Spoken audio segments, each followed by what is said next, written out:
Hello, আসসালামু আলাইকুম সবাইকে। সবাই কেমন আছেন? আশা করছি ভালো। আমরাও আলহামদুলিল্লাহ ভালো আছি। আশা করছি যে যেখান থেকে দেখছেন সবাই সুস্থ আছেন, ভালো আছেন। তো একদম সকালবেলা আমি রান্না করছি, সেমাই রান্না করছি, লম্বা সেমাইটা। আমার বাসায় সবাই পছন্দ করে মোটামুটি। আর মিষ্টি খাবার একটু ফ্রিজে বানানো থাকলে মাঝে মাঝে খাওয়া যায়, আবার কোনো গেস্ট আসলেও দেয়া যায়। তো মাঝে মাঝে আর কি মিষ্টি খাবার বানিয়ে ফ্রিজে রাখা হয়। তো এখানে আমি এটা ভেজে নিয়েছি, আর এলাচ দারচিনি আর চিনি দিয়ে দুধ জাল করে নিয়েছি। এখন এটা জাস্ট একটু লাল করে সেমাইটা দিয়ে দিচ্ছি, কোনো ঘি ছাড়া। কারণ আমি ম্যাক্সিমাম টাইম দেখছি যে ঘি দিয়ে এলাচ দারচিনি দিয়ে সেমাইটা ভেজে যদি রান্না করতে যাই দুধটা কেটে যায়। তো অনেকবার এরকম হয়েছে, দুধটা কেটে গেছে, পরে মানে খুবই অন্য কিছু বানাই ফেলি, তারপরেও খারাপ লাগে যে একটা জিনিস বানাতে এসে এই অবস্থা। তো এখন কি করি, আমি ঘিটা পরে দিই। যেরকম এই যে বাদাম গুঁড়াটা একেবারে চুলা বন্ধ করে দিয়ে দিলাম।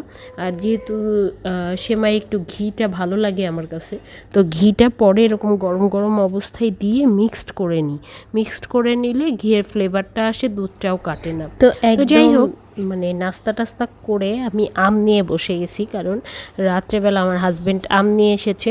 2 কেজি কাঁচা আম আনছে, তো কাঁচা আমের আচার দিব। অ্যাকচুয়ালি আমি কখনো আচার দেই নাই, এই জন্যই আমার আচার দিতে ভয়, কারণ আম্মু পাঠায় সবসময় আচার। আর আমি যে ঝুরা আমের আচার দিচ্ছি, পেঁয়াজ, তারপরে মরিচের গুঁড়া, এর মধ্যে একটু চিনি দিয়ে দিয়েছিলাম, সরিষা বাটা দিয়েছিলাম একটু, আর হ্যাঁ, পেঁয়াজ টেয়াজ দিয়ে মাখিয়ে নিয়েছিলাম, লবণ দিছিলাম।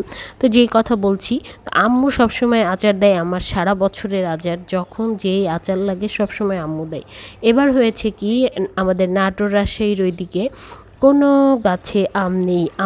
আম না থাকার কারণ হলো সকালবেলা কুয়াশা পড়ছে, মানে যে টাইমে মুকুলের টাইম, গরম পড়ে বা ওয়েদার যেরকমই হোক, আমের জন্য যে ওয়েদারটা লাগে ওই টাইমটাই সকালবেলা কুয়াশাতে, মানে কুয়াশা এমন পড়ছে যে চারিদিকে অন্ধকার হয়ে থাকে, অন্ধকারে মানে কিছুই দেখা যায় না, এরকম থাকে 6টা 7টা পর্যন্ত। তো ওই অবস্থায় আমের মুকুল সব ঝরে গেছে। তো এখন আর কি করার, আমের আচার তো আমাকেই দিতে হবে। তো ঢাকায় তো সব জায়গা থেকেই আম আসে, এই জন্যই আর কি আমরাও পাই, সারা বাংলাদেশ থেকে আসে। তো এখানে আমি আম শুকাতে দিয়ে দিলাম, এরকম চালার উপরে করে, খাঁচার উপরে করে। আর কিছু পুদিনা পাতা ছিঁড়ে নিয়ে যাচ্ছি, ছাদে যেহেতু এসেছি। তো যে আচারটা বানাচ্ছি, ঝুরা আমের আচার, আমি ইউটিউব দেখে নিচ্ছি, আম্মুর কাছে শুনে নিচ্ছি। আচার বানানোর অভিজ্ঞতা আমার তেমন একটা ভালো না, কারণ আমি তো করিই নেই, পারবো কী করে। তো এই জন্য ভাবলাম না, ট্রাই করি, দেখি কেমন হয়। তো আচার রোদে দিয়ে চলে আসছি, যেহেতু নতুন জিনিস, আগে করি নাই, একটু ঝামেলা হচ্ছিল, এই জন্য সব কিছু আজকে এলোমেলো আমার। তো যাই হোক, এই এলোমেলো কাজগুলো না আগে দুপুরে রান্না করে ফেলার পরে আগে করে নিয়ে তারপরে করা উচিত, কিন্তু আমার ভুল হয়ে গেছে, আমার হাতে টাইম ছিল না, ওইটা করতে যেয়ে আমার দুপুরে হয়ে গেছে দেরি রান্না বসাতে। তো আজকে রান্না করছি চিংড়ি মাছ দিয়ে কচুরলতি। এমনি যেভাবে বসাই, মশলা কষাই টষাই, এলাচ দারচিনি দিই, চিংড়ি মাছ দিলে আমি দিয়ে টিয়ে যেভাবে বসাই ঠিক ওইভাবেই আমি বসাচ্ছি। কিন্তু আমি এখানে লাস্টে একটু আমার পছন্দের মতো কিছু জিনিস অ্যাড করি, সেটাই আজকে দেখাচ্ছি ব্লগে লাস্টে। তো এই যে আদা রসুন এলাচ দারচিনি, তারপরে সব গুঁড়া মশলা দিয়ে, পেঁয়াজ দিয়ে, এই যে কচুরলতিটা আগে ভালো করে কষাই নিয়ে তারপরে এটা যখন একদম ভাঙা সিদ্ধ হয়ে যায়, আমার আবার আস্ত এরকম লতি ভালো লাগে না, একটু নরম ভাঙা হয়ে গেলেই সেটা ভালো লাগে। আর এইদিকে তেলের মধ্যে দিয়ে দিচ্ছি মাছ রান্না করব, জিয়েল মাছ। তো জিয়েল মাছটাও এদিকে ভাজা হয়ে যাবে, যে এই জন্য 2 পাশে বসাই দিচ্ছি।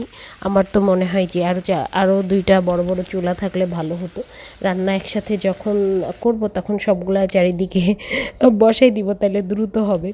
যাই হোক, এখানে আমি কি করছি সেটা হলো একটু গুঁড়া দুধের মধ্যে পানি দিয়ে গুলায়ে একটু চিনি দিয়ে দিয়েছি। ওইটা দিয়ে আমি হচ্ছে এক্সট্রা কোনো পানি দিব না, ওইটা দিয়েই আমি নেড়ে চেড়ে শুকাই গেলে নামাই ফেলবো।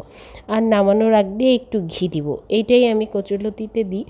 কারণ আমি দেখেছি কচুরলতিতে না ইয়ে দিলে খুব ভালো হয়,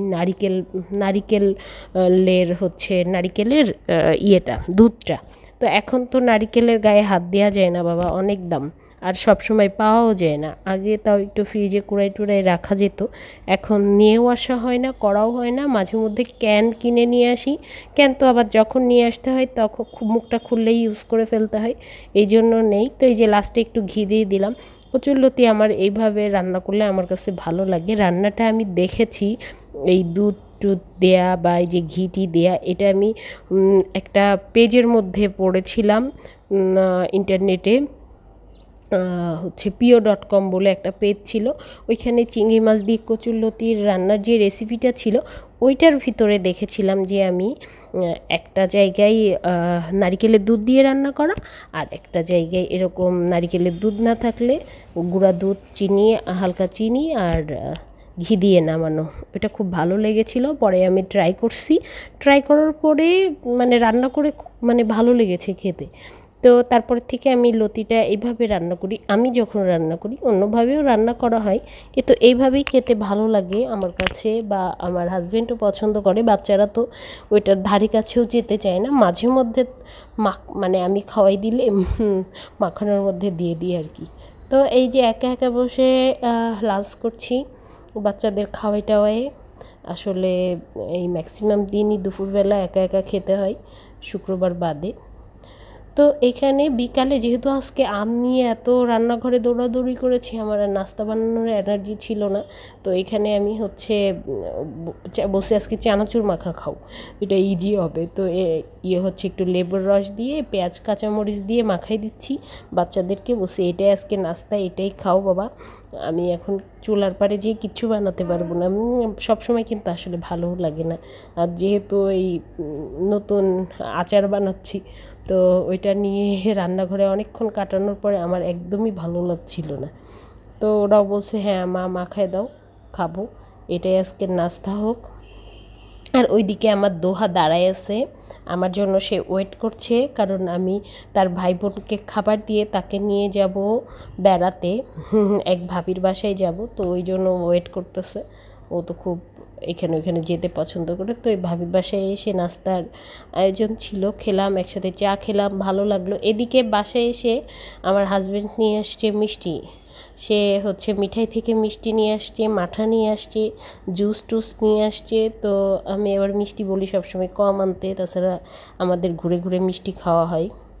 আর একটা বেকারি শপে নাকি ইনস্ট্যান্ট ব্রেড বানাই দিচ্ছে, তারপরে কেক বানাই দিচ্ছে সামনে, তো ওইটাও এনেছে। তো ওইটা খেয়ে তো আর রাত্রের খাবার কেউ কিছু খাবে না। তো আমরা দেখতে চলে আসছি মুভি। এই বৃহস্পতিবার রাত্রে আমাদের খুব মুভি দেখা হয়, আগে থেকেই সিলেক্ট করে রাখছি। মজার একটা মুভি দেখলাম, খুব ভালো লাগলো। আসলে মুভি আমার কাছে মনে হয় ভালো না লাগলে আমার খুবই মানে বিরক্ত লাগে। তো দেখেছিলাম লাপাতা দুলহান, হাসতে হাসতে তো শেষ, দেখে খুবই মজা লাগছে মুভিটা। তো এখানে আজকে শেষ করছি, আল্লাহ হাফেজ।